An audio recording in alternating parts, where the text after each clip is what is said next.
आज ये भिडियोटी केते गुडे स्वामी स्त्री आसतु ताहले जानिबा। स्वामी स्त्री झगड़ा को केबे विराट रूप दबा पई चेष्टा करिवे नाही, कारण स्त्रीटीए भाबिबा कथा पिलादिने बापांक कथा आमे केते सहुथिले। बापांक परे स्वामी तो एकमात्र जीवन साथी, आमर सुख दुखर, जे कि भल मंदरे आमको कहिबे, आम इच्छा को भी पूरण करिवे। तेणु स्वामी कथा सहिबारे कोउठी भूल अछि। तेणु स्वामी स्त्री रो कली देहर मळी परी होई थाए। केबे भाबिबे नहीं बड़ रूप दबा पई से झगड़ा को नहीं, कारण एभली भाबिले संसार भांगी जाई थाए।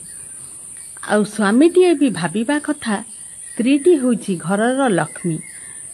जाहेले भी स्त्री कोनसी माटी कंढई नुहे, ताकू जो भली आपण भाबिबे सेई भली तांको नचेइबे। स्त्री होची आपणकर अर्धांगिनी।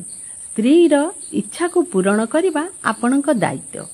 तेणु सबु बेले स्त्री को हस खुशी रे रखंतु एवं तांकर प्रत्येकटी इच्छा को सम्मान दियंतु। तांको इज्जत सहकारे बंचिबार सुजोग दियंतु। आपणक हातरे आपणक संसार।